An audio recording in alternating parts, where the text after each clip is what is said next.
In this video, we're going to talk about the things that you can do to narrow down the search for your dream home.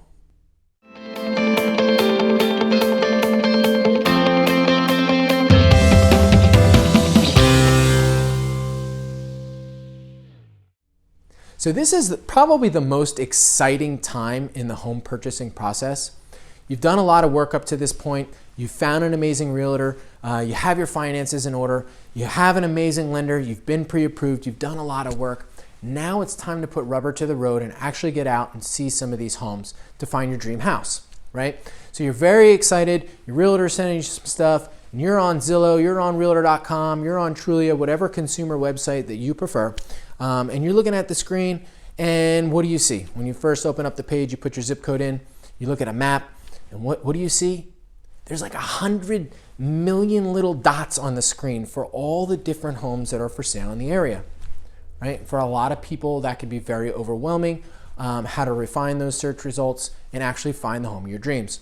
So this video, just a few quick tips on how to help you narrow down the search to find that house. Tip number one, first thing you want to do really before you get hot and heavy when it comes to searching for homes, you want to create and actually write down a list of non-negotiables. And what I mean by a non-negotiable is something that has to be in your next home. In the home that you're eventually going to purchase, it has to have X amount of bedrooms, or it has to have X number of bathrooms, or has to be a certain square footage, or has to have a garage. It has to have a giant kitchen, has to have a pool, has to have a big yard. Whatever non-negotiables you choose are up to you, but you're going to want to determine what your non-negotiables are. And again, write them down on a piece of paper, and then write a list of things down that you prefer.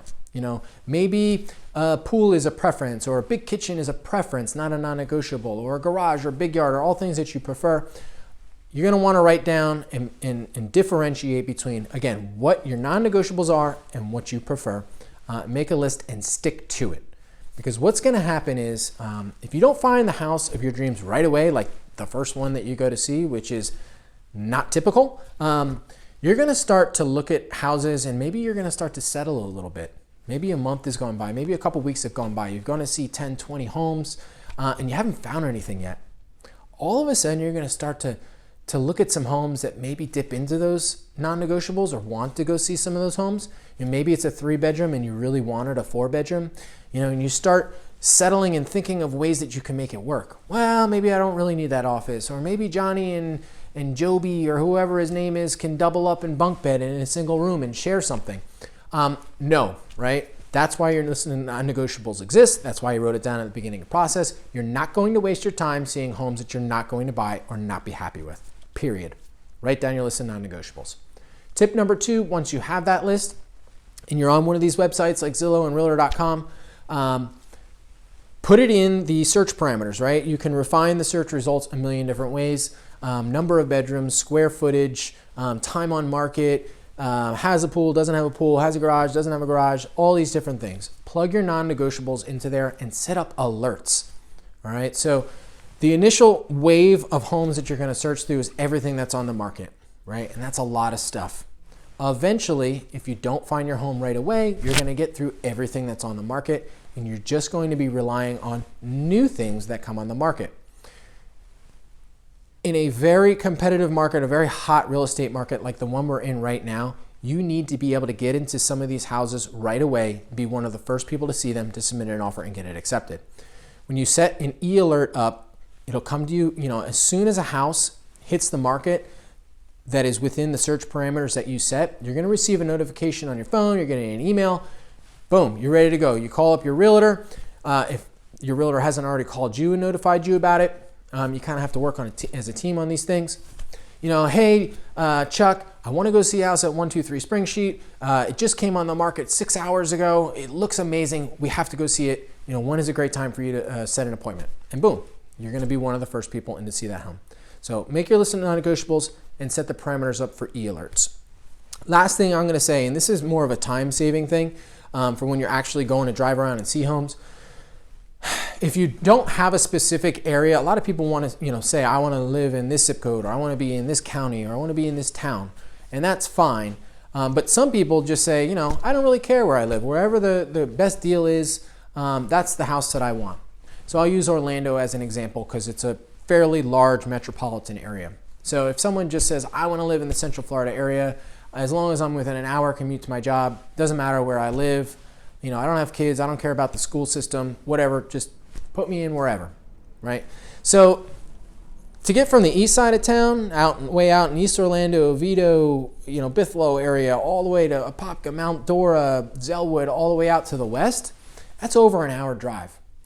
North in Deltona, DeLand, Volusia County area, all the way down to Osceola, Kissimmee, Davenport, St. Cloud area, that's another hour plus drive, right? So if you have a list of homes, let's say 5 or 6 homes that you want to go out to see, but they're on different points of the compass, don't try to go see all those in one day. It's going to be a lot of driving, a lot of in between. It's going to be kind of frustrating, and it's extremely exhausting. If you have 2 on the east side, do the 2 on the east side on a Saturday, and 3 on the west side, do the 3 on the west side on Sunday.